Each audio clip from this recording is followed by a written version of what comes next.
Hello, today we're going to talk about leadership, and I am titling this one, Developing a Confident Team, Redefining Leadership for Dog Sports and Life. I'm doing that because leadership has taken on a bit of a bad meaning. I think there's some confusion about the difference between leadership and dominance.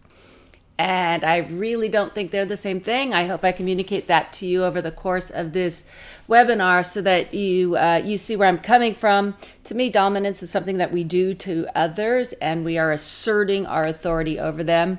That is not what I'm talking about when I talk about leadership. I'm talking about something which is valued by the one who is the focus of the leadership and who welcomes it and who takes it in because it makes their life easier. So hopefully you're the leader and the dog is the one who is led, but we want your dog to be led voluntarily. So let's take a look at this. We're going to go ahead and split this into two parts. The first part we'll talk about leadership. I'm going to do something a little unusual. I'm not going to start out by defining it because it's a complicated thing to define. So I'm going to talk for several slides and then I'm going to define it. I think it will make more sense that way. And then the second part of the presentation will be rather specific techniques and things you can do to develop your leadership. So now you understand it and that's great, but now how do I get it in a very specific way? And there's things we can do together to help you with that. So let's start out by talking about when you need leadership. Leadership comes into play when there's a distinctly wrong choice possible in a circumstance. That wrong choice could be emotionally damaging to the dog, or it could be distressing to the dog, or it could be damaging or distressing to others. I put a lot of weight on all of those. I don't think it's all about the dog. I don't think it's all about the handler, and I don't think it's all about society. I think things work better in general if everybody gets consideration, and so I'm trying to do that with this presentation. The easiest way to start out talking about leadership is with some examples. So we're going to start with a little quiz. Here we go. We're going to start with a human quiz. Now, this example, there's an earthquake. People are crying and injured and it's terrible. There's a child and a parent in this emergency situation. If it helps and you hate children, imagine it is a child, your neighbor's child, and you, for whatever reason, are taking care of that child, even against your will. You're in a situation where there is an emergency. What does the parent do in relation to that child when you're in a situation which is kind of horrific? It's terrible around you. 1, allow the child to walk up to injured people and observe blood and gore. 2, start screaming, "We're all going to die." 3, stand still and do absolutely nothing, hoping the child will look away. 4, take control of the situation and structure the child. Now that first one, allow the child to walk up to injured people and observe blood and gore, that's choice. You let the child do whatever they want. I don't think you're going to do that.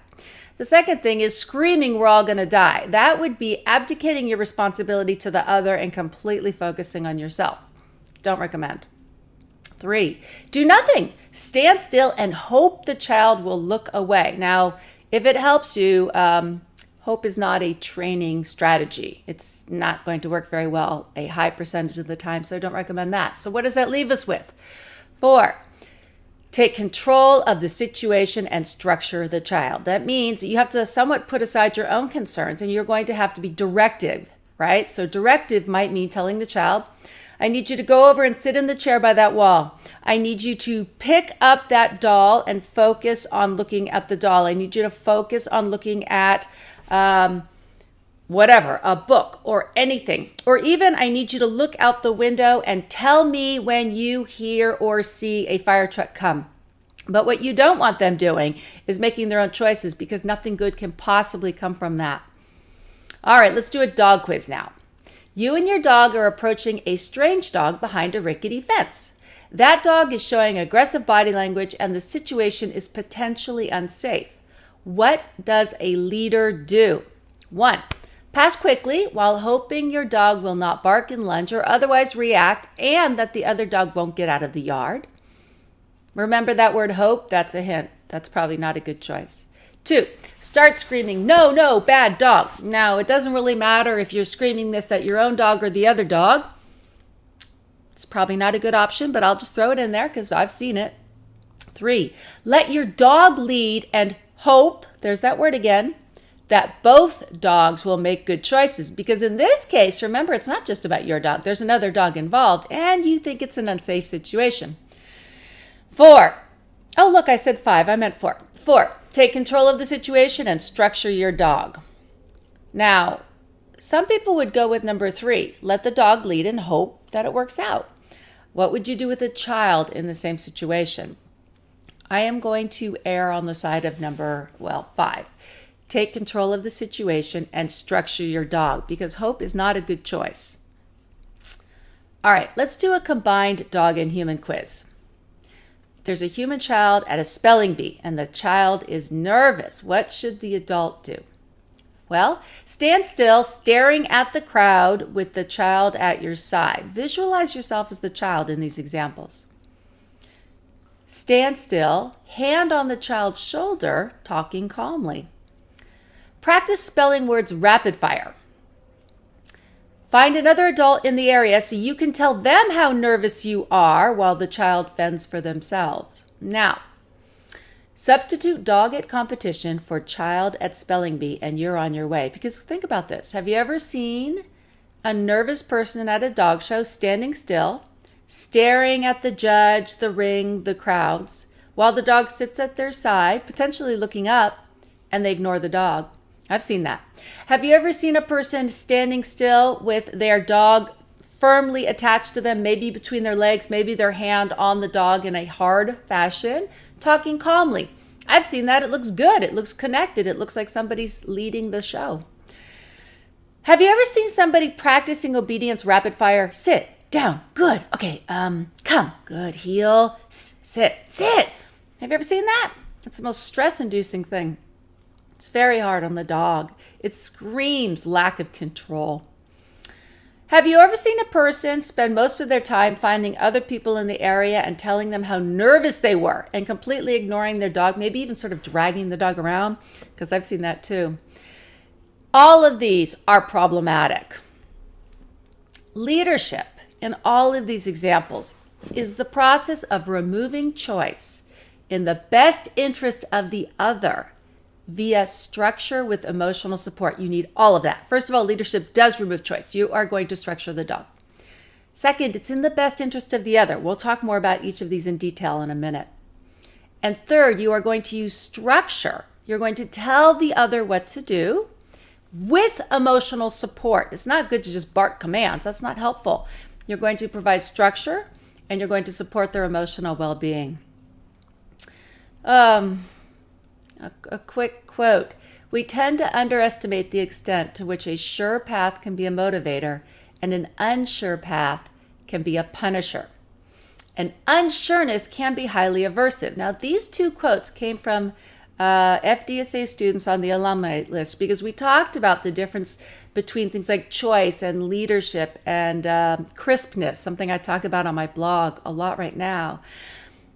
And it's a mistake to believe that only choice is a motivator. Choice is absolutely a motivator. I believe that. But I also believe that structure is a motivator. It depends on the circumstance. And you want to pick the right one at the right time for your circumstance. That's why we're here. So what is leadership? Now let's get back to it.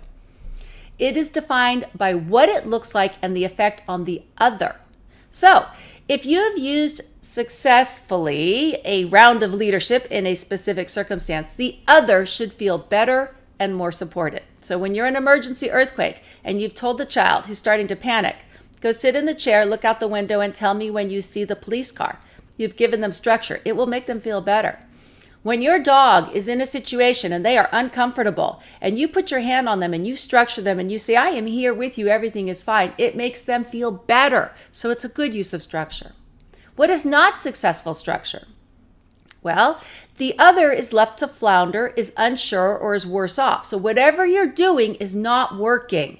It's always by the effect on the other. It's not what you think you've done necessarily. It's how they're responding. What if they had choice removed when they might have wanted choice? That's also an example of not successful leadership. Did you lead? Yes, but remember, leadership is defined by the effect on the other. So if the other feels worse off, it's an emotional reaction. Or if the other wishes they could just get rid of you so they could do what they want because they don't feel emotionally better, that was not effective. What does it feel like? Positive, confident, sure behavior with intention focused from the handler to the dog. So if somebody else was watching, that's what they're going to see, right? That's how you should feel inside, like you have a plan. The handler should be aware of the environment, but the dog is still the center of attention. I will give examples as we go forward that will make these more clear to you. It should feel like you've either removed choice or you've made one choice so much easier than all the others that you know it's just going to happen. What does it look like? If you were an observer from the outside and they were watching, where would they say you, the handler, were focused? Would they describe your demeanor as confident or nervous? So the first thing is the outsider should say, oh, you're clearly focused on the dog and the situation. Should be obvious. So if there's a loose dog running amok, you're not looking at your phone. If you're looking at your phone, you're not going to project leadership. Your phone may be in your hand, but you should be aware. The outsider should look and say, I saw them look at their dog. I saw them look at the other dog. They were clearly calculating the situation. And they should describe your demeanor as confident. You seem to have a plan. You may not. We'll talk about that later on. But you should appear to have a plan. If you look at somebody with a reactive dog, what is your initial thought? Does it look like they have a plan and they're going to go forward with something useful, or not so much? They should believe you have a plan. I want you to strive for confident, intentional, dog-focused behavior. That is a great first step to becoming a leader to your dog. What are the positive long-term effects of leadership? Well, first of all, the dog will start to look to you when they are unsure, because dogs talk to us all the time. It's just that we stop listening. Leadership, and I will get into this more in a moment, but it's both given and taken. So while it's true in the beginning, you will take it because it's in your dog's best interest. Eventually, your dog will simply turn to you and ask for your help. But what I want you to think about now is that dogs do talk to us. They do ask us for help. So here's a very simple example, because some people say, well, what are you talking about? When your dog is fully housebroken, but young, and they go to the back door and they tap on the door, or they vocalize a little bit, or they tap their feet and then they look at you, is your dog talking to you? Yeah. Your dog is saying, I need to go outside to go to the bathroom. And what do? Well, because you don't want your dog to pee in your house, you respond. You get up and you immediately listen to your dog's communication and you open the door. Now, what happens over time as a result of that listening? Your dog becomes more and more fluent at talking to you. When you are in the area and they need something from you, like to go to the bathroom, they come and they ask you. That's because you listened. Dogs talk to people who listen. The problem is we have a tendency to only listen when we are personally impacted and we really care. So, I'm looking. You're about to pee on my floor. I will hurry and let you out. But when we're in the world and dogs are finding themselves in uncomfortable situations, they also look to us for help if they think we're useful. They will stop looking to you for help if you stop listening or you never started. It's not that dogs don't talk, it's that we don't listen. If you are an effective leader and you do listen when your dog talks to you, you will strengthen your relationship and your influence over the dog, because the dog will start to ask you whenever they need help, right? So that improves your relationship because the dog recognizes that you have value. It reinforces your dog's trust in you as the handler. When you are useful, the dog has a reason to turn to you for help, and that improves their trust. Now, if they turn and ask you for help and they get blindsided because you weren't paying attention, that is going to erode their trust in you. Over time, that's not in your best interest, nor is it in your dog's best interest. Leadership builds confidence in the team, both of you in each other, because you start to know how the effects of your behavior affect your dog. Is your leadership working? Are your efforts at leadership working? And your dog begins to understand that you're paying attention. Long term, that's more than the sum of its parts. It's a better relationship overall that allows you to transcend the actual events. Is too much leadership possible? Absolutely. It is super, super important to talk about this because leadership does remove choice. So you don't want to do that lightly, right? So if you are applying unnecessary direction, you are taking your dog's choice away. If you take your dog's choice away over and over and over and over, they don't have an opportunity to practice making good choices. if they don't have an opportunity to practice making good choices that you then reinforce, they lose the opportunity to develop confidence in themselves. Now, it's true that the dog might look to you more and more quickly, but that puts you in a constant state of responsibility for everything.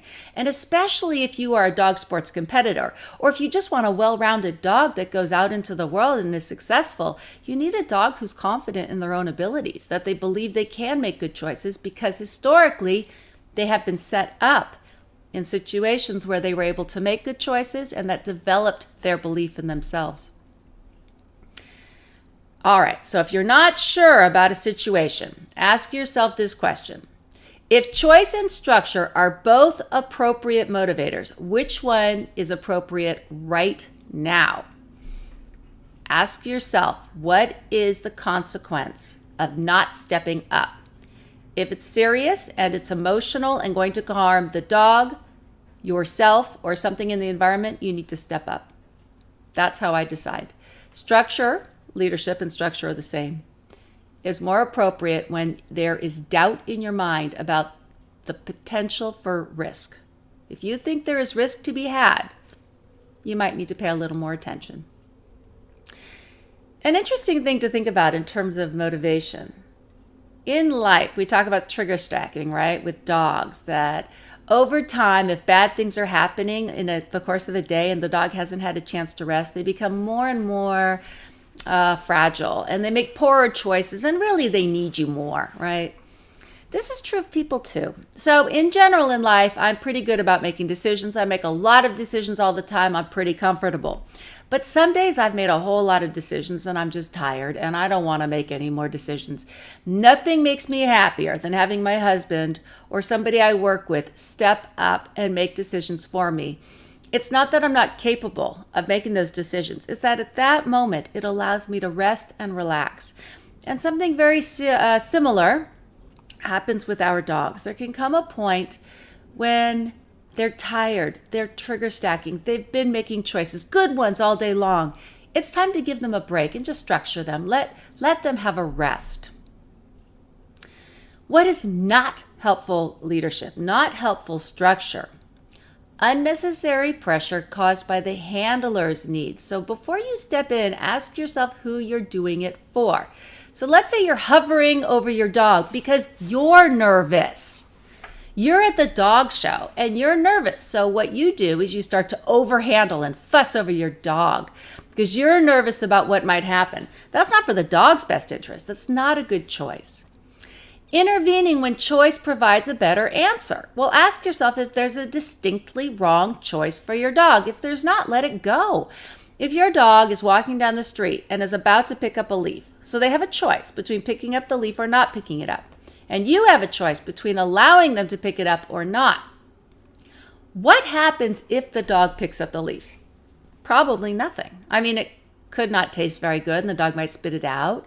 I guess the dog could choke on it, but it's very unlikely. If that's a leaf, let the dog choose. Let the dog pick it up. It doesn't matter. Even if it makes you go, ew, that's kind of gross. What if it's a knife? Well, there's an obviously wrong answer. So that's when you need to step up and make a choice for the dog. You are not going to allow that. Structure is more appropriate. Another example, overwhelming the dog with leadership. Okay, so I'm going to give you an example of something I saw.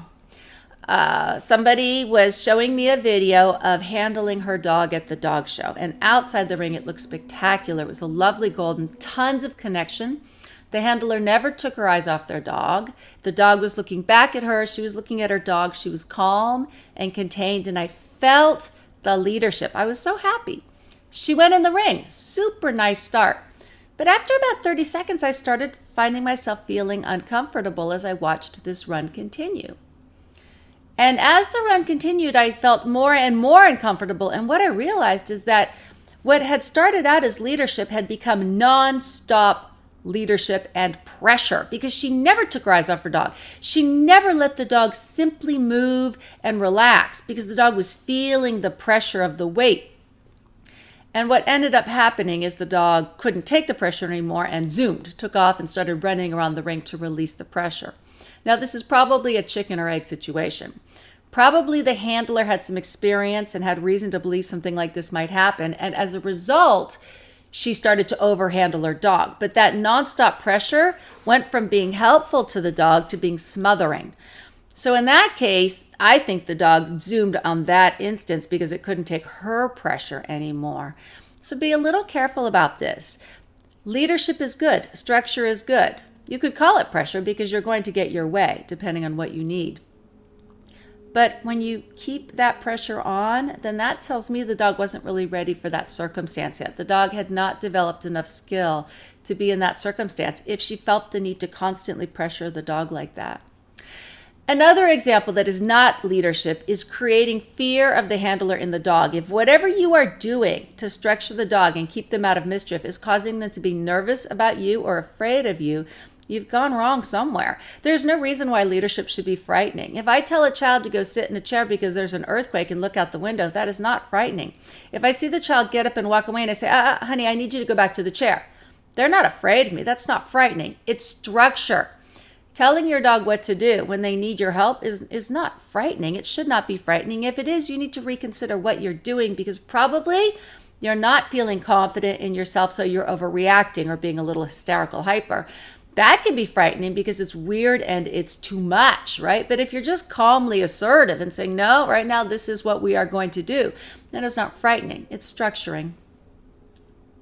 Another example that is not leadership is placing your dog in uncomfortable situations that they are not ready for and then trying to manhandle your way through them by saying, don't do this, don't do that, don't do this, don't do that. That is not a good training technique. That is, you're overwhelming your dog, you're making them uncomfortable. So really, excellent leadership should not be a nonstop event because your dog should not be in places where they require nonstop leadership, which doesn't mean sometimes things happen, right? You go to the vet or whatever. Sometimes it just is going to be that way. But this shouldn't be a normal life thing for you. So let's get back to this I mentioned earlier. Is leadership given or taken? And this is a really interesting question. It's both. First, you are going to take it, and then it is given to you over time as the dog recognizes that you make good choices. And when they find themselves feeling uncomfortable and maybe not in a place for making a choice, they will look to you. Go back to the child in an emergency. Go back to the dog at the dog show who's uncomfortable. They look to the ones who have consistently and over time solved their problems for them when they know they're in over their heads. The earthquake comes, the child looks to the adult. What are we going to do? They want your help. You need to be there. Now, if you don't structure them, they'll make their own choices. The dog in a bad situation, if they've had a lot of experiences with you making good choices for them, they look to the owner and ask for help. So we have two different things here. In the beginning, you will behave like a leader. This is a process that may be involuntary for the dog. It is stepping up when you believe it is the right thing to do because you know more than the dog knows. Separate that from established leadership. The goal is voluntary choice from the dog to give to you in moments of uncertainty when they need help and they know it. You want the dog to look to you for direction when they are not sure. That comes from a huge internal bank of positive experiences with you making their lives better. Established leadership is the goal. The dog gives control to the handler in moments of emotional unsureness. The dog feels safe in life. The dog feels safe in competition. The human is useful. That is what we're looking for. The dog recognizes that you're useful. An example, an unaware dog handler versus an aware handler at the show. Let's give an example of that. I used to compete with a woman who had some small dogs, and she was notoriously unaware at the dog show. So she paid attention in the ring because she was competing, but she did not pay attention the rest of the time. And I would watch her walk through the dog show and literally let her dog walk up to other people's crates. Maybe there was a dog in there and then the dog might snark at her dog. Sometimes there wasn't. She'd just let her dog walk into empty crates. And the dogs she had, which by the way, it was universal. Every single dog I ever saw her with had the same problem, would struggle. and they were very nervous about dogs. They were very nervous at the show. And because they were small dogs, which I think really are at risk and they know it, the problem got worse and worse over time. The problem here is that she didn't pay attention. She was unaware. She provided no leadership. And then what would happen is when she'd get in the ring, if anything went wrong, which is, something always happens at a show, the dogs did not look to her because she was useless. She did not help them. And so she struggled with every single dog because she was not a leader. She didn't pay attention. She was oblivious and unaware, and it came back to harm her many times. The day of the dog show is too late to suddenly say, don't worry, I'm going to protect you. Dogs don't think that way. You need to establish it as a pattern for life. The value of established leadership is to reinforce our dog's willingness to follow us under novel circumstances. So now we're going to take this one step further. You behaved like a leader. Over time, your dog began to give to you leadership status. But one more thing happens. As your dog starts to give to you leadership status, then when you find yourself in novel circumstances, which is when you really need your dog to look to you and to trust you, that is the third step. That is what is going to happen next. You cannot train a behavior at the time that you need it. This is something Julie Flannery says. So she's referring to things like recalls, right? So you're out in the woods, your dog is chasing a deer. It's a little late. You're not going to train it now. And I say you cannot establish leadership at the time that you need it. It needs to be there. It's too late when the dog is in a novel circumstance. Leadership applies to all sorts of things, not just life, not just competition. It applies to behavior modification, deciding when do we make choice and when do we step up. It applies to life. What do you do in your house when people come to your door? Your dog might be perfectly normal, but what choices do you make and when do you let your dog make choices? It applies to competition training environments. How do you handle your dog within training when there's an error? That's a leadership opportunity for you. How do you handle when you give your dog choice and when you structure their choices? This is all leadership. And the sum is greater than the parts. There are collateral benefits. So it's not just in behavior modification or just in life or just in competition. The more you do it throughout, the easier your dog's situation is going to be and the more they will give to you. Improved life leadership improves competition success because that really is where we start, is in life. Those little tiny experiences you have every day from the time your puppy comes home, those are going to add up for you. If we get there, we're going to end up with what I call established leadership. And that really is the point at which the dog gives to you naturally, even when you have very little to work with. So for example, when you're in the ring and your dog is feeling stressed, we want your dog to look at you and say, you don't put me in bad situations. It's probably going to be okay. That's going to make competition easier for you, and it's going to make your dog less likely to become stressed in the ring. So really, you want to have a plan for as much as you possibly can. So let's summarize this section. What you do to establish leadership: you're going to provide emotional support, remove choice, and apply structure as needed. And I really want you to be aware of all three, because if you just grab one of those, you're going to go down the wrong path. It's when you need it, how much do you need it, why are you giving it? Examples would include a dog who is emotionally distressed or who will be emotionally distressed if they make a poor choice. If there are likely to be ramifications for the dog, for you as the handler, or for society, that is when you need to do something. The goal is that you've given the dog a reason to look to you because you're useful. You resolve moments of uncertainty for the dog with a clear path. Remember, sometimes choice is a motivator for a dog, but sometimes structure is a motivator. Dog chooses us over time. In the future, the dog chooses to allow us to operate as a leader. And when that happens, you've got what I'm going to call a win-win situation. So now we're going to take a little break. I'm going to cut this video. I'll come back in a second with part 2. So you can quick, go get a little drink, and we'll be back in a minute. All right, we're back. Hopefully you went and got your drink and you're ready for another part of discussing leadership. This part is going to be about the specifics of developing your leadership skills, and our goal is that you learn to quickly and fluently provide useful feedback to your dog.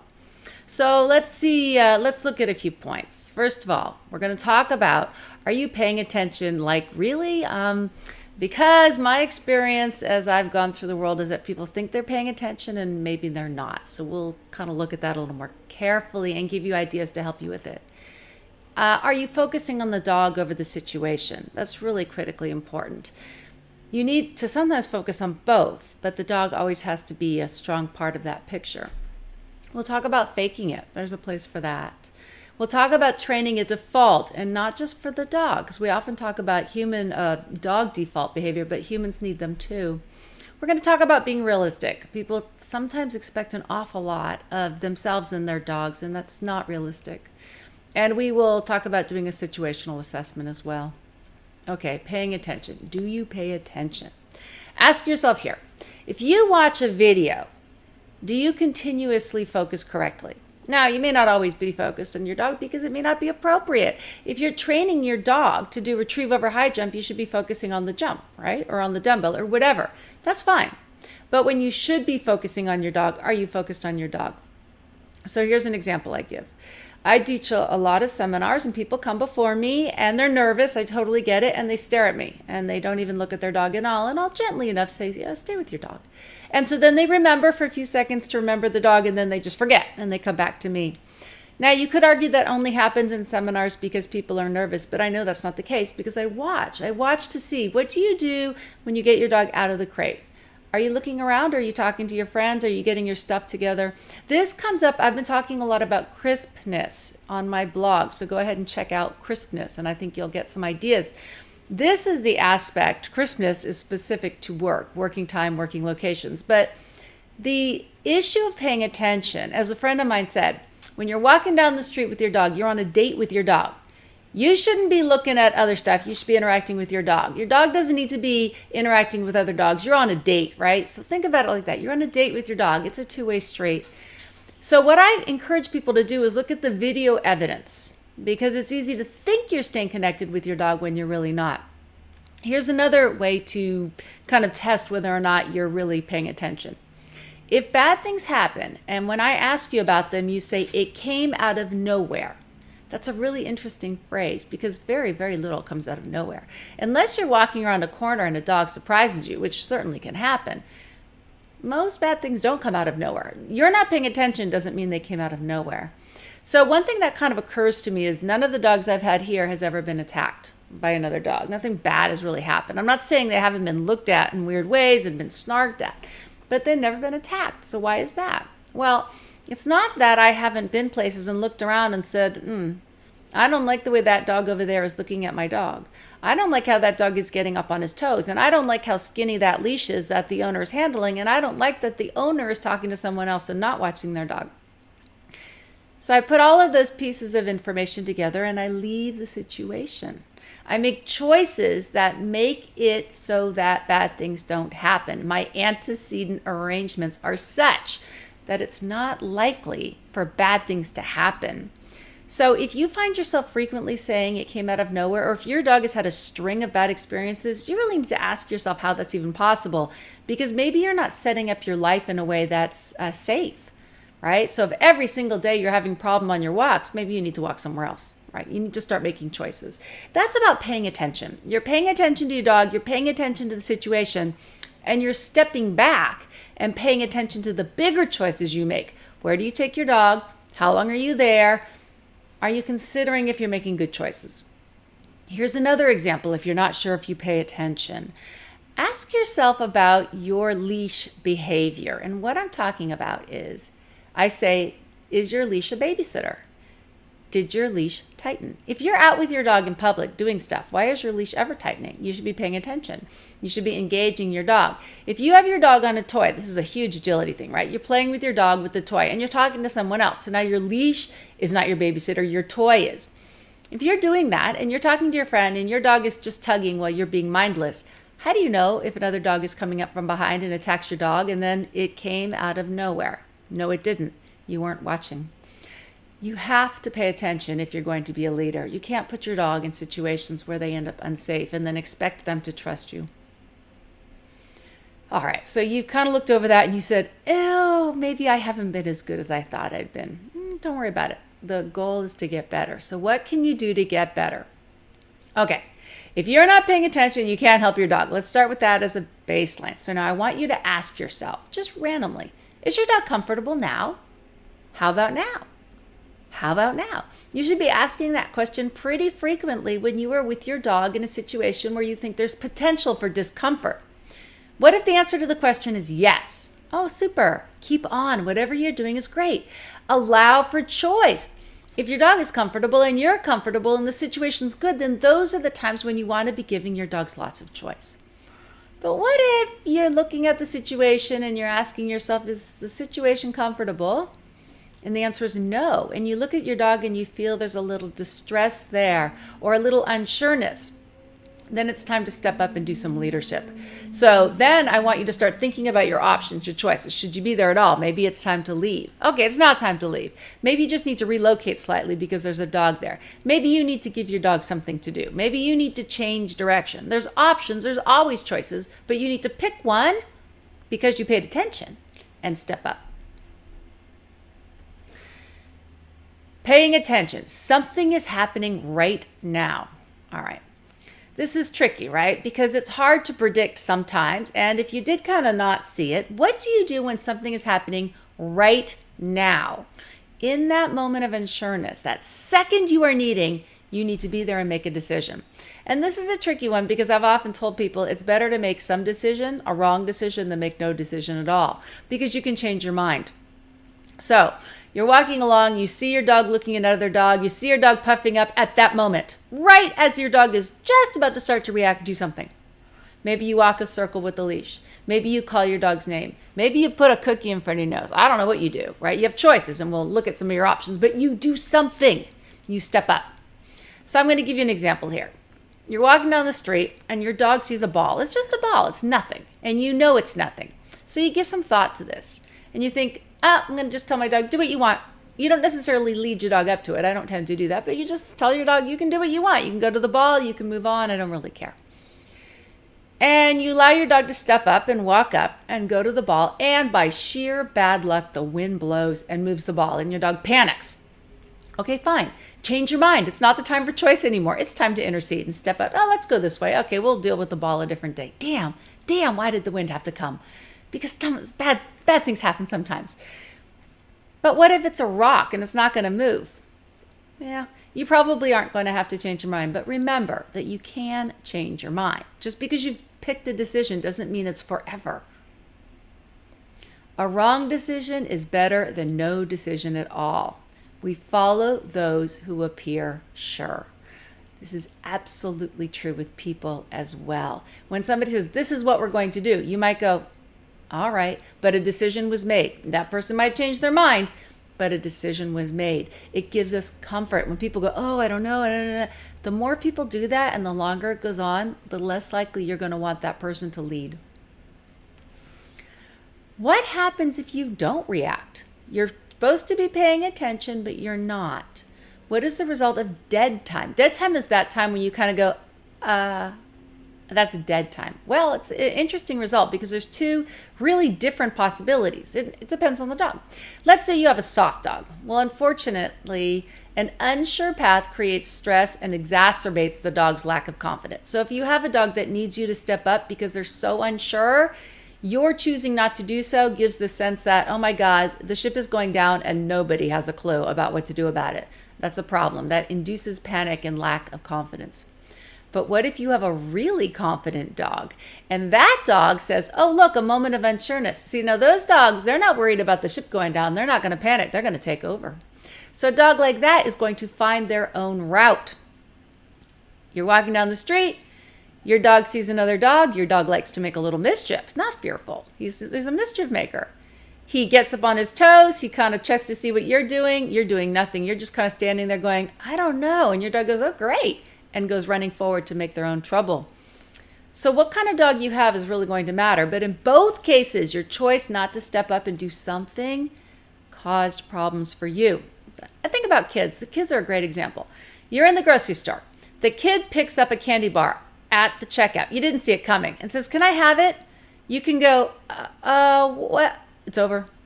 As soon as you did that, the kid's going to press their advantage because they recognize that you're not sure. It's much better to say, no, honey, not now. and then think about it and think about what a nice day you had and it's not near dinner, and then say, I've given it some thought, you can have it. Changing your mind like that is fine because the initial decision was crisp. Not making a decision is where you get yourself railroaded. And then the next time you're in the store, they ask again and again and again and again. So make a decision. When you do that, when you don't step up, when you have dead time, in both cases, either a soft dog or a hard dog, you will cause the dog to be less likely to look to you in the future because you're useless. All right, second thing, make sure you're focusing correctly in the situation. When something is happening, where should your attention be? So the example I have here is Sassy, a dog that I encounter on my route, threatening Reika. Now, this happens all the time. This dog comes running out the gate. It's not a problem. Reika knows about the dog and I know how to handle the dog. But this time it was a little different because the handler, the owner of the other dog, was present and it totally changed Sassy's behavior. And this didn't look good because I realized that this time the dog might actually attack. And Reika's oblivious because she knows I take care of things, but I'm aware. So I need to do something. So at this time, the owner of the other dog is yelling and actually kicking at her dog. And it's just a big old mess. And I see this situation and I recognize that direct eye contact and keeping my body facing this dog every single step of the way is the correct answer in this case, because that is where my problem is. Now, in this instance, I was not paying attention to my own dog at all. I knew she would be behind me somewhere. I wasn't worried about her. She would be fine. I was afraid if I split my attention to check on her, that is going to give Sassy an opportunity. I can't have that. Now, the owner, interestingly enough, is trying to talk to me. She's trying to apologize and all this stuff. I don't have time for her at this moment. I can't even look at her. It's just not the time. The only thing I'm going to look at 100% of my attention is getting past Sassy with my dog in tow.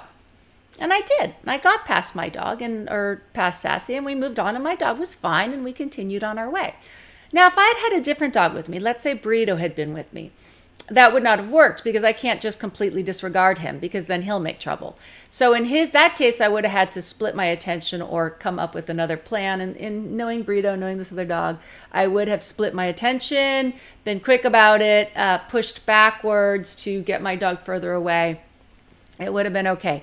But in all cases, engaging the handler is a really bad choice. And what's interesting is sometimes you'll see people start yelling at the other handler. That's stupid. It serves no purpose. You might feel a little bit better, but by showing that kind of out of control behavior, you're demonstrating to your own dog that something is terribly wrong. Look at you yelling. You are adding fuel to the fire with the other dog, and there's just nothing to be done. This isn't the time to be having a conversation with your neighbor. You need to get out of there. The correct focus in this situation was the other dog. So within any circumstance where you find yourself, you really need to know where is the correct focal point. It will usually be your own dog, and it may well be split between your own dog and the environment or the situation that's out there. All right, next let's talk about faking it. So the way I want you to think about this is look at people you admire and watch how they handle themselves under various circumstances. And you're going to see some things that are common. And actually, I've noticed these things are common all over the world. First of all, they calm down. Watch your tone of voice. You want to be even and calm. Don't chatter. Cheerful is good. Enthusiastic is good. You're doing fine. That's excellent. Look at you. That's great. But that tone is what you need to get rid of. Think about being even and calm and reassuring. How would you handle a child in a difficult situation? Watch your movements. Your movements should mirror your tone. You don't want to look frantic, but you also don't want to stand there like a dead statue. You want to be calm and moving kind of naturally. Think about healing. So healing is a great example. In healing, if your dog is a little flat, the way you bring them up is you quicken your footfall, right? So you go to 135 beats per minute instead of 125. The more lively the dog, the calmer and smoother your footfall, especially on corners because corners are a change of direction, so that brings up energy. So when you're not working, you're not healing, it's the same. Think about what your body is saying in terms of calm because your dog will want to mirror your behavior. Watch your touch. I'm a big fan of getting your hands on your dogs, but how you touch them matters. So quick, rapid touch is playful, light, and gets movement going. Fine, but not a good idea when you're trying to be a leader. When you're trying to tell your dog everything is fine, think in terms of harder, calmer, even pressure. So you can literally press on your dog and push your dog against your body because that suggests It's okay. Hard pressure suggests calm and control. Think of somebody putting their hand on your shoulder with pressure, like hard pressure, as opposed to quick, rapid, everything's fine type movements. I'd like you to mentally say to yourself, everything is going to be fine. I want you to assume that. And if you're really struggling, then I want you to ask yourself why you're there. So if you end up in this situation a lot, you probably shouldn't be there at all. And if you're in this situation right now and you're really upset and panicking, you probably should try to get out of there. So if you're going to dog shows and you're about to go in the ring and you know there's a good chance your dog is going to have real problems and melt down, then right there, that should tell you you shouldn't be there. So it's not a matter of putting up leadership. It's a matter of training properly so that when you get there, you have every belief that it's going to go just fine. All right, so a real example here. There's an earthquake. The first thing you're going to do, this is a real threat because we're going to talk about a perceived one in a second. The first thing you're going to do is hide your fear from your child. You're going to hide your fear from your dog. You're going to be calm, pragmatic, and competent. It doesn't really matter how you feel on the inside. This isn't the time for that. But what if it's not a real threat? What if it's just a perceived threat? So the dog looks over and sees a leashed dog acting the fool nearby. Your dog does not understand that the other one is on a leash, but you do. So you might as well be cheerful enough and say to the other dog, hello to the owner, and move on. Now, you may need to move away, right, to give your dog comfort, because remember, we don't go over the top of our dog's feelings. But so you'll move away if you can. But that calm, reassuring hello to the dog, hello to the person helps your dog over time recognize that when you say that, nothing ever happens. The dog never comes any closer because it's on leash. So the question you might want to ask yourself is, if a stranger were watching you, would they think you were competent and in control? So it's okay if afterward you said, no, I was a basket case. As long as you can say that you appeared to be competent and control, you're probably in the right direction. If you really are a basket case, then ask yourself why you're in these situations. They should be pretty rare. So fake it does not mean disregarding the behavior or emotions of your dog. You need to be sensitive to your dog's well-being. So you're going to fake it, and you're going to acknowledge the dog's need for change and get out of there. That's your job. If the dog is outright panicking, how quickly can you move out without looking like you're panicking? But you need to leave. All right, default training. Let's talk about that. We want to train you, the human, to have a default when things go badly. So what are some examples of defaults? Well, something is getting weird, pick your dog up. Just do it. Don't even think about it. Pick your dog up. Something is getting weird, instantly call your dog back. Now, this assumes you have some kind of training, but your default, rather than standing there freezing and being nervous, is to call your dog. Block. Get between your dog and the thing. Again, it should be a default. Your dog should be familiar with the idea that you're going to tighten up the leash, pull them back, and step in front of them. Make that your default. So you say to yourself, a weird thing is happening. Block your dog. Use your calm voice or your assertive voice. So your calm voice could just be, everything's fine. Maybe that's what your dog thrives on. But your assertive voice might be, no, we're not going to do that. You need to come over here. It depends on the dog and the circumstances and what your dog responds best to. I can tell you that yelling is never the answer. Screaming and yelling is not going to help. Do something. You, the human, does something as a default. Now the dog. In addition to having your default, your life is going to be much easier if your dog also has a default, ideally one that is correlated to yours. And you want to practice that default reaction when nothing is happening. So people often say to me, oh, well, now whenever the leash tightens and I go the other way, my dog gets all excited and starts staring ahead because they know something's out there. That would only happen if the only time you used your default was when things are weird. So you want to use them when things are not weird, and that comes down to training. So examples of defaults for a dog. Magnetize your dog to your hand with or without a cookie. Train that. Just suddenly out of nowhere, take a cookie, stick it in front of your dog's nose, and back him up. Emergency U-turn, same thing. You teach your dog that we're going to take off. We're going to turn around and go even running the other direction for cookies when nothing is happening. So it doesn't make your dog go, oh, something's happening. Teach your dog to go behind you or go between your legs. That's a safe place for a lot of dogs. At home, you can teach your dog to go to the crate, right? Doorbell rings, off you go, off to your crate, and then you just pair it. You ring the doorbell, send your dog to their crate. Teach your dog a strong name response. This is going to serve you well when you say your dog's name and they instantly look to you. I think most of us probably have that now.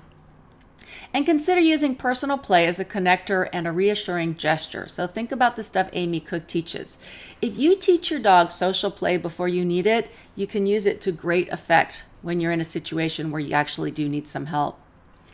So in this case, with training, the dog does something, but when it's your default, you do something. Be realistic. I need you to assess your dog's competence in different environments. So what we want is lots of positive experiences in the world. The vast majority of the time, you should not have to lead your dog. You should be in places where your dog is comfortable. You don't need to step up if nothing is happening. So try not to take your reactive dog to the parade. You're not structuring anyone for success. And if you're exhausted by the time you get home, I would kind of ask you if maybe that wasn't the best possible environment for both of you. Over time, if you keep putting your dog in difficult situations where they cannot thrive, where you're overfacing your dog and asking too much, your dog's trust in you is going to erode because you put them in situations where they don't feel good. So don't ask too much. And this includes both work and just behavior. You take your dog to a new place and you ask for long stretches of work, and it's new for your dog. That will erode your dog's trust in you and love of work. You ask for good behavior in incredibly challenging situations. A little bit is fine, but over time that erodes your dog's trust in you. It's okay to make mistakes. I have no issues with that, but how often are you making mistakes? That's the question I want you to ask yourself, because sometimes you need to do a little, really some soul searching about your choices. If you routinely take your stressed dog to the show, what's going to happen is you are going to sensitize your dog. So by the 5th or 6th time you go, oh no, he'll be okay. Not necessarily. If you're in the ring, it's very hard to show leadership just by the structure of the matter. The judge is running the ring and telling you what to do. You don't just stop and do whatever you want. And it doesn't really matter if it's agility or obedience. Unless you're truly willing to just instantly stop the second your dog shows he needs you and leave the ring, which is kind of an expensive use of trials, what's going to happen is your dog is going to say, well, maybe she helps me out outside the ring, but inside is a disaster. You can sensitize your dog just as easily as you can desensitize your dog. So this whole thing of, oh, your dog just needs more ring experience. I hate that expression because it assumes desensitization. And for most dogs, sensitization is the more likely result. So don't put your dog in bad situations. Be realistic. Are you listening? If your dog talks to you, listen. We talked about this earlier, right? If your dog is not quite housebroken and he asks to go out, you listen. Get in the habit of listening to your dog. If he needs your help, structure him. If he seems comfortable, give him choice. Which one is appropriate at the time? The conversation is simply about behavior instead of about housebreaking. It's about demeanor. How is your dog looking and feeling, and what are you going to do with that? If your dog can make a good choice, let them run with it. If they can't, step up. All right, take stock. Part of being a leader is learning from experiences. So don't keep putting yourself in the same situation that your dog is failing at. If something goes wrong, take some time. Review what happened. Reflect on it. Where could you have made some better decisions? Plan for the future and learn from the experience. Some people say, my dog never pays attention to me. And I talk about being on your dog's radar. You can look on my blog, denisefenzi.com, and get a little bit more on that. What I mean is that your dog should always have a tiny bit of awareness of you, like 5%, 10%. In my house at any given time, I probably know who's in the house, somewhere in the house. That doesn't mean I'm thinking about them, but I am aware. Your dog should sort of be aware of you all the time, more under certain circumstances than others. So in competition, hopefully 100% or 90%. And on a walk, maybe 10%, 20% is enough. But if you are not on your dog's radar whatsoever, the first thing I want you to think about is starting that habit at home. Right? Getting your dog used to the idea that you matter, right? So when you're home, call your dog, give them a cookie. When you walk by your dog, smile, go over and pat their head. Simply acknowledge them. And if your dog walks up and says hello, just take a moment to say hello back and scratch their head. Don't ignore them any more than you would ignore a person. Be there. Be on your dog's radar. Be your dog's friend. Where are these issues, these leadership issues, going to come up, and how are you going to apply them? Well, I've talked a lot about life, and I've certainly referenced the dog show, but it's also an issue in formal training. So in all cases, you want to look at the overall circumstance and say, how much do I need to participate on this occasion? I feel like we've covered it in life, so we'll skip that. At the dog show, let's say, for example, You realize you just get to the show and you sort of forgot to teach something. You didn't teach your dog how to handle themselves between exercises. Or there was an unexpected delay, like a bar went down in the agility ring, and you just never taught your dog that they might get to the line and then something happens. Or you got unlucky. You went to the dog show and two dogs got in a fight nearby. You don't train for that. It just happens, right? Or something startled the dog, a door shut unexpectedly. Anything unusual happens in the ring. In all of these cases, these are times when it's not likely that you trained for it, but your life is going to be much better if your dog thinks to turn to you and say, "What do I do now?" And you can say, "Oh, that's fine. Here, let's put you between my legs while we wait for that bar to be reset. Let's play a little personal play game, something we're familiar with." Because remember, both you and the dog have a default. If you're actually within work, work itself is a form of leadership because you are directing it. But that's not going to work if your dog doesn't trust you. So you will get away with it within the context of work if your dog trusts you that you don't let bad things happen. In training, I'd also like you to think about this. Within formal training, part of leadership is not letting your dog flounder or experience excessive frustration. And that is a little bit beyond the scope of this talk because we can't go into all of good training. But there's a few things I want you to be aware of. Break your behaviors down into small pieces so your dog is successful and recognizes that you don't put them in bad situations that they can't solve their puzzles. Accept errors gracefully. "Oh, you silly dog, what happened? Let's try it again." Stay there, stay light. Don't get frustrated and upset. Plan for errors and put your plan into place. So your dog makes a mistake. I just say, "Boop, boop, that's a good try. Let's try it again." That's my default. If nothing else comes to my mind, that's probably how I'm going to handle it. Now, if that keeps happening over and over, I need to reassess my situation. Don't have dead time and uncertainty. Dead time means the dog does something in training, right, wrong, whatever, and you just stand there because you didn't expect something. That is, in my opinion, the most punishing thing we do to dogs. And sometimes people do it to each other.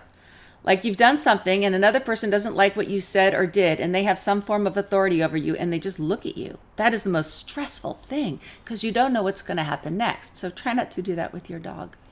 Crisp training. Been talking a lot about this on my blog. Crisp training means from the moment you arrive in the building, you have some idea of what is going to happen all the way through, from the moment you get there to the moment you leave. That doesn't mean you're always thinking about it because hopefully your dog can sit in their crate and be well behaved and not have a problem. Or your dog is trained to a quiet down stay while you talk to your instructor.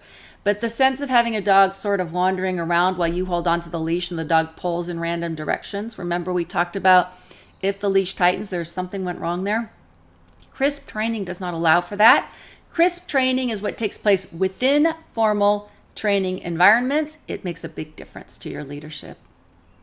In training, you should set up and structure for success. You are going to lead. Human example. Let's talk about a child memorizing multiplication tables. How do we do that? All right, you ready? We're going to make a game of it. This is going to be fun. That's connection, right? You want to be somebody to work with. Light attitude. 2 times 3, 7. So close, right? That's light. It's an error. And you handled it and you let them know it wasn't quite right. They say 2 times 3, 6, good, and you move on. Now that's interesting because I actually gave more excitement and praise for the error than I did for the right one. So my good or an M&M, whatever, right? Or a cookie to your dog, same thing. Have a plan for errors. Now with humans, we just do it naturally. So you're filing and your boss goes, "Oh, that's close, but this one goes before that one." "Yeah, no, you've got it right." And you move on. That's because we can use words. But the sense of staying connected and addressing it instantly, not just standing there staring at you when you make an error while you go, "Oh, am I going to lose my job?" Keep sessions short. This is true for humans, dogs, children. We learn better in small bits. When you overwhelm them, it gets harder and harder for them to trust that you're going to set up sessions where they can manage. All right, we have covered a lot of territory here. So this is your opportunity to think about all that we've said and go ahead and show me your questions and let's see what we have. Thank you. It's a dense one, huh? It is, but very good. Very good things to be thinking about to help set you up for success.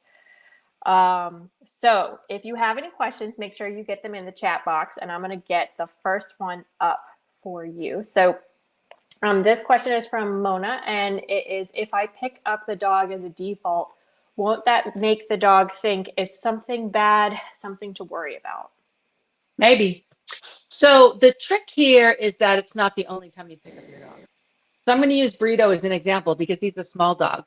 I pick him up every day, several times a day. I pick him up to put him on the bed. I pick him up to take him off the bed. I pick him up when I want to talk to someone and he's off leash and I don't want to pay attention to him because he's going to wander off and get into mischief. So I probably say on an average day, I pick that dog up 10 to 15 times. Mm-hmm. And as a result, if I'm in public and I pick him up, it's just one more picking up, right? It's just easier because of his size. I probably wouldn't pick up Zen. I'm quite sure I would not pick up Zen. Hurt myself. So it's about context.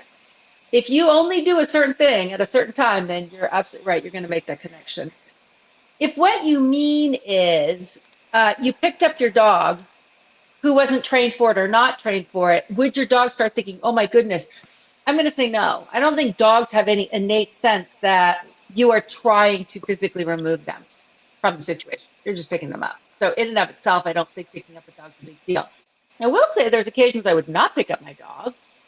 If I had reason to believe that picking up my dog was going to turn them into a target and dogs are not going to be jumping up, Mm-hmm. I would at least have to think about that. I tried to think, now what would I do with Burrito? I would pick him up. I'd hold him like a little football, like under here, under my arm. I'd squash him in. And I mean, I don't want to sound mean, but at that point, I have to do what I have to do to keep my dog safe. So I'm going to do what I have to do to keep my dog safe. And that's whatever it happens to be. But I would squash him in to basically not even know what's going on. Get rid of him. He's now off the table as an issue. And I'm going to deal with whatever I have to deal with in front of me. Perfect. Let's see. And that looks like that's the main question I have. I've got a couple where they said that was really great info and lots of ideas. Good. I think that thing about having a default is where many of us go wrong. We don't have default. And like throwing food on the ground as a scatter. That's kind of one of my, oh my God, I don't know what just happened, but I never want to see that behavior again in training. It's like just drop food. And then I'm like, ah. Or I'll put my dog on a downstay and turn and walk away and just go, oh, wow. But you don't want to just stand and look at your dog. I mean, sometimes it's going to happen because you're going to be so thrown for a loop and so like, what? I mean, that is going to happen. Just like with people, every once in a while, we just get caught totally flat footed. But the more you have something that just naturally comes to you as a solution, the better off you're going to be and the quicker you can be. And that whole idea of crispness in training and in responsiveness, we don't talk a lot about, we don't talk about leadership at all in the positive reinforcement world because it's developed a bit of a bad reputation. People tend to associate it with dominance, and leadership is a positive quality. It's not dominance at all. It's there's nothing that makes me happier than having a leader in my life if it's an area where I don't feel very skilled or competent because I want somebody else to make the decisions while I'm getting up to speed. Leadership should never have picked up a bad reputation. And structure is another word that a little bit in the positive reinforcement world has developed a bit of a bad reputation. And I know why. It's because some trainers use so much structure that they just literally ruin the dog's quality of life. You know, the dog is always in a place, always in a crate. The problem is not structure. The problem is misuse of structure. So don't throw the baby out with the bathwater. Structure is good for dogs. It makes them secure and happy. You don't want to get rid of that. For sure. Let's see. Hold on. I'm just marking a couple. I've got questions coming in for you. So yes, I definitely agree. I love the way that you worded it. It was something that I think it does get a bad rep, but it is an important distinction to make. So this next question is from Rebecca, and it is, I'd love some tips for how to be assertive when your dog is making a bad choice and with reasonable belief that they know better without falling into dominance light, as I think Shade calls it. Well, I got some good news for you. It actually doesn't matter if your dog knows better or not. If you're in the middle of something and it's a bad choice, you need to get out of it. It actually doesn't matter how you get out. And I don't care if it is a dominance move or not. Bad behavior has to stop. So let's say you have a dog running the fence, barking hysterically at the neighbor's dog. You need to stop that. Why do you need to stop that? One, it's not kind to your neighbor or your neighborhood. Two, your dog is learning the fun of running the fence line and fighting, right? And three, you're going to have to deal with that. I don't actually care how you stop the behavior. I do care that you stop the behavior. Now, I do my line in the sand is I don't physically hurt my dogs and I don't truly frighten them. That's my line in the sand, right? But if I allow that behavior to continue because I don't want to put my hand on my dog's collar and remove them from the situation, then what I'm doing is saying that my dog's entertainment has more value than my need to prevent this from happening again, from having the neighbors traumatized, whatever is going on, right? I don't even worry about it. I simply stop the situation. So in my mind, it's a mental emergency. Like if your dog was physically running out into the street, what would you do? You grab hold of any body part you could get a hold of. You don't even think twice, right? You're just going to save your dog from getting hit by a car. I have the same mental model about things that are in process that I think are mentally harmful. I'm going to put a stop to it. Now, if I can take a cookie and go out there and put that in front of my dog's nose fence fighting, that's my number one preference. Absolutely. If I can call my dog from the doorway and reward my dog for recall, I'm loving that too.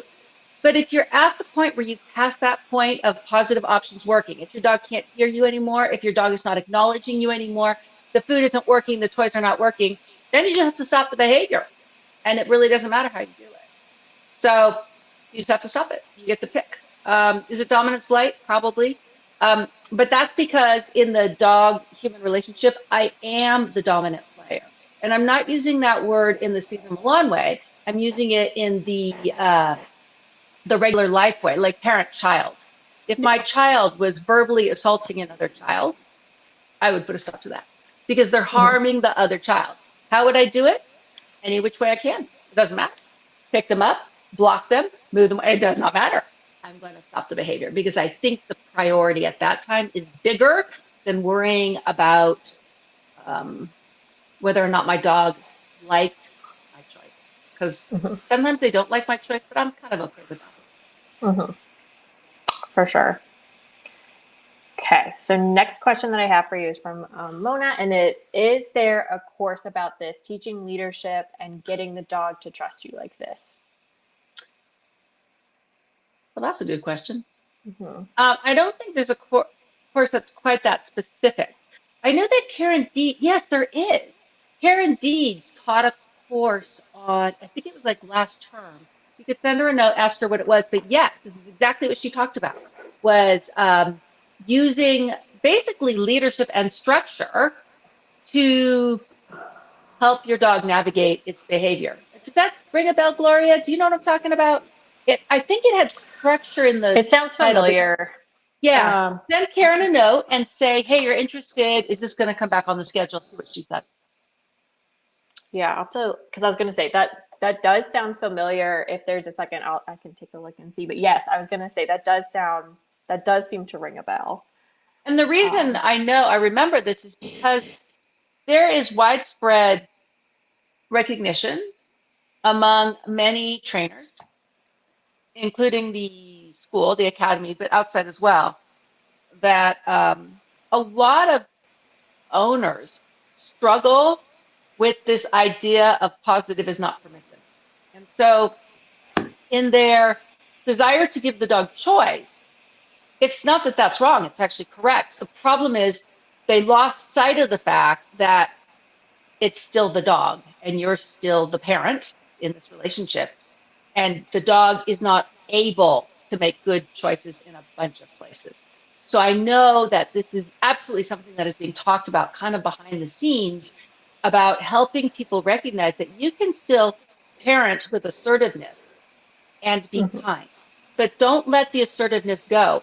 You still need to be the one setting direction because if you don't, you're going to create anxiety in a dog who's prone to anxiety. And you're going to create overly assertive dogs in dogs that are prone to over assertiveness. Dogs just have temperaments, right? Like my dog Zen, if he wanted something I had in my hand and he bumped me and it dropped on the floor and I didn't stop him from getting it, I can tell you that would become a lifestyle choice. And the next thing I know, he'd be pushing me around the house to get things, right? So it's perfectly fine to, if my dog bumps into me and then something drops, you bet I'm going to stop them from getting it. And I'm going to tell them, no, you're not going to do that. You are not going to walk into me. And I'm going to pick it up. That's just basic leadership. The same way if I was holding an ice cream cone and a child walked up and hit my arm and it fell to the ground, I would not let them pick that up, even if just get past the fact that it's done. ice cream hit the ground, just move past that. I would not let them have it because that's the wrong direction for a being who's prone to assertiveness. Now, here's just for fun, just to think about stuff. Let's say I had a dog who was really soft and the dog wanted something I had and barked at me. I'd give it to the dog. So, I mean, how is that possible, right? Because some dogs are so lacking in assertiveness with humans that any signs of assertiveness, I'm going to actually reinforce it. But that's different. I'm just pointing out that there's some dogs that you really, the reason you need to show leadership is because if you don't, they develop some pretty bad habits that are problematic. And other dogs you need to show leadership because if you don't, they develop anxiety and worry around the fact that they don't know what to do.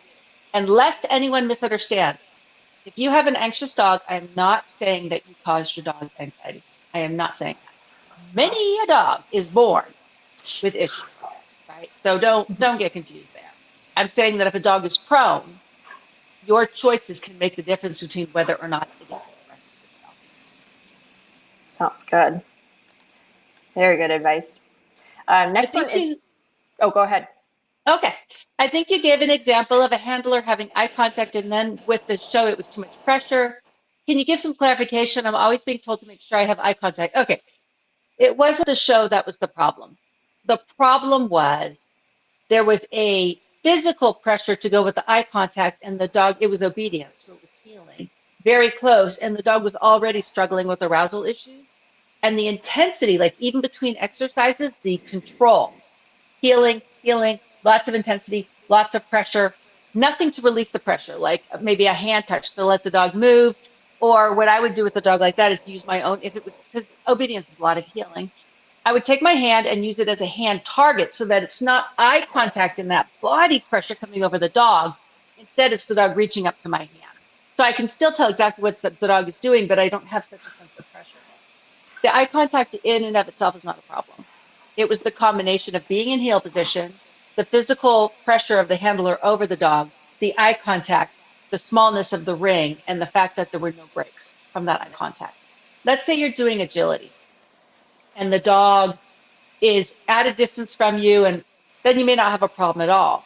And also consider how is your dog responding to the eye contact and why are you making eye contact?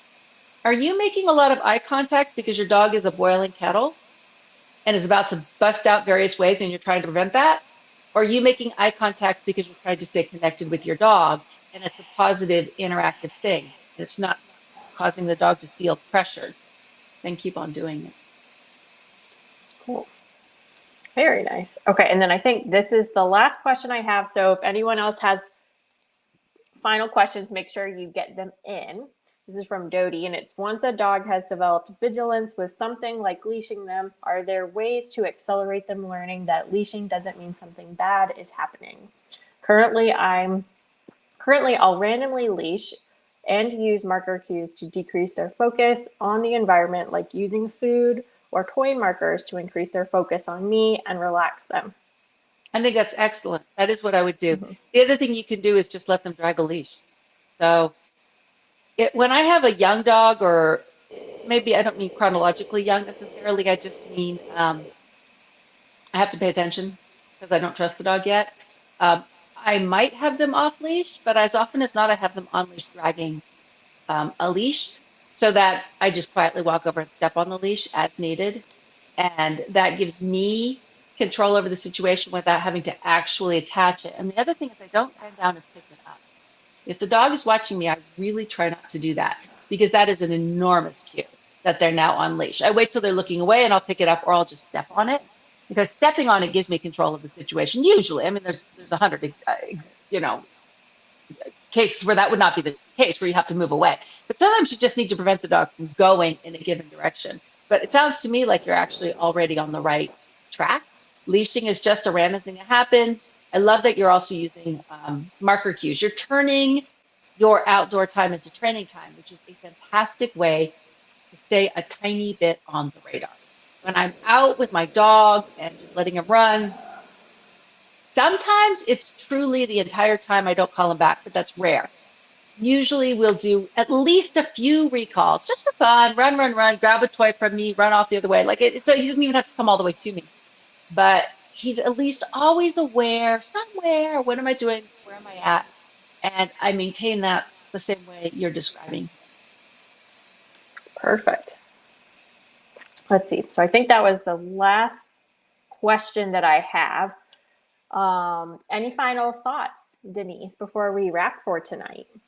No, I'm really glad you're here. I really think this is important. If you think this is valuable to you and you know other people who you think it's valuable to, tell them to grab it and watch the recording. Because this one is fairly dense, and there's a lot of information that I think is just practically useful to people who I observe they're struggling, and I think part of their struggle is just this lack of clarity in their own mind about what is leadership, what is choice, and when do you pick. So that's my only real thought about it. Perfect. I think that's great advice. And I see a lot of people saying thank you in the chat. I want to echo that. Thank you so much, Denise, for spending the time to walk us through those different things to consider. I agree. Lots of great practical advice. And I think I saw several people say that they had gotten a lot of really great ideas for what to do moving forward. So good. And thank you for perfect. hosting. I appreciate your absolutely. help. Absolutely. Right. Well, you make it easy. Well, thank you guys so much. And I hope that you will tell a friend about this webinar so we can help each other out with learning how to be good leaders for our dogs. And thank you, Denise, for a great presentation. Thank you. Good night, everyone. Have a nice All evening. right. Night, Bye-bye. everyone. See you later.